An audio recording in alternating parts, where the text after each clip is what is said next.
আপনি কুরবানি দেওয়ার সময় কুরবানির পশু যেন কোনো ব্যথিত কোনো কারণে কুরবানির পশু যেন ব্যথা না পায়, কষ্ট না হয়, এ প্রচেষ্টা করতে হবে। রাসূল সাল্লাল্লাহু আলাইহি সাল্লাম এই ব্যাপারে বলেছেন যে তোমরা তোমাদের কুরবানির পশুর সাথে ভালো ব্যবহার করো। কি ভালো ব্যবহার? রাসূল সাল্লাল্লাহু আলাইহি সাল্লাম আমাদেরকে বলেছেন যে তাকে জবাইয়ের ক্ষেত্রে তোমরা ছুরি ধার করো, ছুরিটাকে শান দিয়ে ভালো রাখো, তবে গরুর কাছে নয়, পশুর কাছে নয়। পশু যখন জবাই করবে আরেক দিকে শান দে, আপনাদের না একদিকে পশু দ্বারা করো না, আরেক দিকে শান দে। রাসূল বলেছেন না, এটা করো না, তোমরা বরঞ্চ আগে থেকে কুরবানি দেওয়ার জন্য এটাকে শান দিয়ে রাখো। রাসূল সাল্লাল্লাহু আলাইহি ওয়াসাল্লাম নুদিফা ইহদাদু শারফাতিহি কাবলাল ইদাহা, কুরবানি দেওয়ার আগে তুমি তোমার ছুরিকে কি করো? ধার দিয়ে রাখো। রাসূল সাল্লাল্লাহু আলাইহি সাল্লাম কুরবানির ব্যাপারে বলেছেন যে ওয়াইজা যাবাহুম ফাআহসিনুজ যাবহা, যখন পশু জবাই করো তার সাথে তুমি ভালো ব্যবহার করো, ব্যথা দিও না, বেশি কষ্ট দিও না। তাকে ফেলে ক্যাবলামুখী করে, তুমি ক্যাবলামুখী হয়ে তুমি হাতে ছুরি নিবা, জবাই করবা।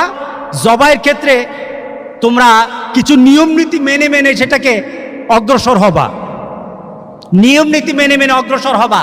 প্রথম কথা হলো যারা ধরবে সবাই, শুধু যে জবাই করবে সে নয়, যারা ধরবে সবাই যেন তাকবীর পড়ে, বিসমিল্লাহ আল্লাহু আকবার, বিসমিল্লাহির রহমানির রহিম না, কিন্তু বিসমিল্লাহ আল্লাহু আকবার, সবাই যেন এটাকে এইভাবে পড়ে এবং পরে যেন জবাই করে। সবাইকে পড়তে হবে, যারা ধরা থাকে সবাইকে পড়তে হবে। কোরবানি দেওয়া হলো, কোরবানি দেওয়ার সময় কোরবানির পশুর 4টা রগ যেন কেটে যায়। কয়টা রগ? 4টা রগকে যেন কাটা হয়। সেটা হলো শ্বাসনালী, খাদ্যনালী, এবং এটার দুপাশে 2টো রগ আছে, এই 2টা রগ কাটতে হবে। এই রগগুলি কেটে আপনাকে কুরবানি সম্পূর্ণ করতে হবে। তবে আমাদের সমাজে আমরা একটা ভুল কাজ করি, এটাতে কিন্তু কুরবানির অনেক সমস্যা হয়ে যেতে পারে। কুরবানির রগগুলি কেটে দিয়ে কুরবানির পশুকে জবাই করতে হবে, আর আমরা করি কি, ছুরি দিয়ে আবার একটা গুতা দেন কিনা, এটা গুতা দেন না, এটার ঘাটটার মধ্যে একটা গুতা দেন, এটা ঘাড়ের মধ্যে। আপনাকে ঘাড় কাটতে তো বলা হয় নাই, আপনাকে কণ্ঠনালী কাটা হয়ে গেছে, শেষ। আপনার দুটোর আরো বাকি 3টা রগ কাটা হয়ে গেছে, শেষ। এটা আস্তে আস্তে নিস্তেজ হয়ে যাবে। কিন্তু আমরা কি করি, ছুরি দিয়ে একটা ভালো করে গুতা দিই। এই গুতা দেওয়া যাবে না। কারণটা কি, আপনি যখন গুতা দিলেন এই ছুরির আঘাতটা তার নার্ভে পড়তে পারে, নার্ভে পড়ার কারণে সে স্ট্রোক করতে পারে, তখন জবাইয়ের কারণে মরবে না, স্ট্রোকের কারণে মরবে। এটা সায়েন্টিফিক। আপনি জবাই করে দিয়েছেন, রাসূল সাল্লাল্লাহু আলাইহি ওয়াসাল্লাম যতটুকু করেছে ততটুকু ছেড়ে দিয়ে আপনি ছুরি দিয়ে গুতা দেন কেন? ছুরি দিয়ে গুতা দেওয়া যাবে না। কথা ঠিক আছে? আমরা দেই কিনা?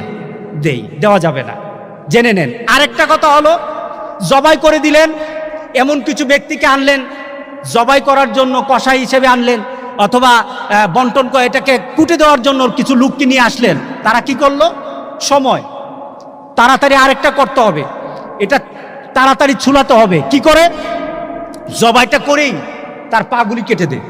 এই জুলুমটা করা যাবে না, এটা জুলুম। কারণ তার জানটা কিন্তু এখন আছে, আপনি তার উপর আঘাতের পর আঘাত দিচ্ছেন। যতক্ষণ পর্যন্ত নিথর না হবে ততক্ষণ পর্যন্ত কি করা যাবে না?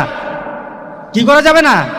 চামড়া ছোলানো যাবে না। আপনি পাগুলি পায়ের যে খুরের এখানে কেটে দেন, তার উপর কষ্ট হয় কিনা? রাসূল বলছেন ইহসান করো, আর আপনি দেন এটার মধ্যে জবাই করে, আরো জবাইয়ের পর জবাই করেন। হচ্ছে কিনা বলেন তো দেখি? হচ্ছে না? করা যাবে না, করা যাবে না। এরপরে দোয়া করবেন। কার নাম দিয়ে করেছেন, কাদের জন্য, কাদের পক্ষ থেকে করেছেন, এটা বলতে হবে, এটা বলবেন। এটা সুন্নাহ, রাসূল সাল্লাল্লাহু আলাইহি সাল্লাম করেছেন। রাসূল সাল্লাল্লাহু আলাইহি সাল্লাম কোরবানি করতে গিয়ে বলেছেন, এটা আমার তরফ থেকে, আমার পরিবারের পক্ষ থেকে, আমার উম্মতের পক্ষ থেকে। তো রাসূল সাল্লাল্লাহু আলাইহি সাল্লাম যখন এইভাবে বললেন, সুতরাং আমরাও ওইভাবে, আমরা যখন কোরবানি দেব আমার পক্ষ থেকে, আল্লাহুম্মা তাকাব্বাল মিন্নি, আল্লাহ এটা আমার পক্ষ থেকে, যেটা আমি দিয়ে থাকি একা আমার পক্ষ থেকে, অথবা যদি আমরা শরীকে দিয়ে থাকি তাহলে শরীকের নামগুলি বলবেন, শুধু নামগুলি বলে দিবেন। এরপর যদি আপনি মনে করেন না আপনার পরিবারের জন্য, তাহলে আপনি এতটুকু আল্লাহুম্মা তাকাব্বাল মিন্নি ওয়া মিন আহলি বাইতি, আমার পরিবারের জন্য, আরবিতে না পারেন বাংলাতে বলেন, কবুল করবে কে? ইনশাআল্লাহ। এইভাবে জবাইটাকে পূর্ণতা আনতে হবে। অনেক সময় দোয়ার পরে আমরা বিন্নাস সালাতি ওয়া নুসুকি পড়া যায়, এটার ব্যাপারে এমন কোনো কঠিনত্ব নাই বা পড়তে হবে এমন কোনো মজবুতিও নাই, কিন্তু আমরা যদি পড়ি, দোয়া করে যদি আল্লাহর কাছে বলি, মাবুদ ইব্রাহিম আলাইহিস সালামের কুরবানির মতো আমাদের কুরবানি কবুল করে নাও, নিজের চাহিদা পেশ করলেন, ইনশাআল্লাহ আল্লাহ সুবহানাহু ওয়া তাআলা আমাদেরকে মর্যাদা দান করবেন। আল্লাহ আমাদের সবাইকে কবুল করুক, আমিন বলি। এরপরে আপনার কুরবানির দেওয়ার পরে আপনার বন্টন, প্রথম কথা হলো শরিক যারা আছে শরিকের বন্টন যেন স্বাভাবিক থাকে। কথাগুলি শুনতেছেন কিনা?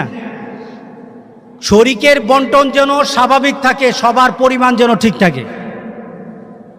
দ্বিতীয়ত,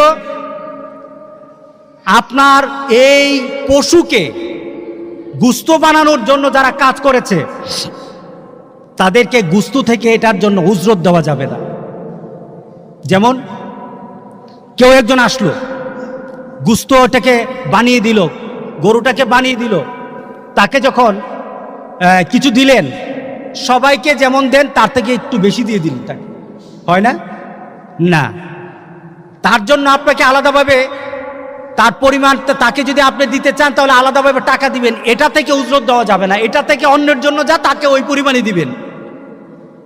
এরপরে যদি আপনি মনে করেন সে আমার আত্মীয়, আপনি অন্যভাবে দেন, কিন্তু এটা কুটানোর কারণে তার গুস্তের পরিমাণ বাড়বে না, খেয়াল রাখতে হবে। এটা থেকে উজরত দেওয়া যাবে না, উজরত আপনাকে দিতে হবে আলাদাভাবে টাকা। আমরা দেই কি না? দেই না? সে কুরবানি আমাকে গত বছর চিরাং থেকে একজন ব্যবসায়িক ফোন দিয়ে বলল, হুজুর আপনি যে বললেন দেওয়া যাবে না, আমার আলোচনা শোনার পর বলল, হুজুর আপনি যে বললেন, তো এখন কি করি, আমার ড্রাইভার সবাই থাকে, তাদেরকে একটু বেশি না দিলে হয় না? আমি কি, না বেশি দেওয়া যাবে না, তাদেরকে বলেন তোমাদেরকে আমি গুস্তের পরিমাণ ঠিক রাখবো, কিন্তু অতিরিক্ত টাকা দিয়ে দেব, তাদেরকে বলে রাজি করতে হবে, আর পরিমাণ সবার জন্য এক থাকতে হবে, দানের ক্ষেত্রে সবার জন্য এক রাখতে হবে। এই হলো একটা কথা। এরপরে আপনি কোরবানির গোশতকে আপনি বন্টন করতে পারেন। বন্টন করবেন কিভাবে? নিজের জন্য রাখেন, আত্মীয় স্বজনকে দেন, গরিব যারা আছে যারা কুরবানি দিতে পারে না তাদের মধ্যে বিলিয়ে দেন। তাদের মধ্যে কিভাবে বিলাবেন? বর্তমানে আমি তো মনে করি কোরবানির সিজনে, এই কোরবানির সিজনে কেউ ফ্রিজ মোমেন্টরা কিনবে না। কোরবানির সিজনে মোমেন্টরা ফ্রিজ কিনবে না, বরঞ্চ আমি মনে করি কুরবানির এই সিজনে মোমেনরা চিন্তা করবে আমার ঘরে পরিমাণ মতো আগের মতো স্বাভাবিকভাবে যতটুকু গুস্ত থেকে তার বাইরে আমি গুস্ত রাখবো না, কারণ বর্তমানে আমার দেওয়ার ক্ষমতা আছে, অনেকের দেওয়ার ক্ষমতা হয় নাই, ঠিক না? বিলিয়ে দেওয়া দরকার, বিলিয়ে দেওয়া দরকার। আপনার কুরবানিকে আল্লাহর দরবারে গ্রহণীয়তার জন্য এটা অত্যন্ত একটা বিরাট সুযোগ। এই সুযোগকে কাজে লাগাই, এই সুযোগকে কাজে লাগিয়ে চলুন। আমরা আমাদের পাড়া প্রতিবেশী গ্রামবাসী এলাকার কাদের বাড়িতে কুরবানির গোশত যায় নাই, কুরবানির গোশত হয় নাই, সে তার কষ্টটা আপনি বুঝবেন না, যারা দেই আমরা বুঝবো না, তার কতটুকু ব্যথা, তার মনের মধ্যে কতটুকু কষ্ট আমি দিতে পারি নাই। আমরা তাদের সাথী হব ইনশাআল্লাহ। আমরা যারা কুরবানি দিই আমরা তাদের সাথী হব ইনশাআল্লাহ। বলি ইনশাআল্লাহ, বলি ইনশাআল্লাহ আমরা তাদের সাথী হব। আল্লাহ যেন আমাদের সবাইকে তৌফিক দান করে দেয়।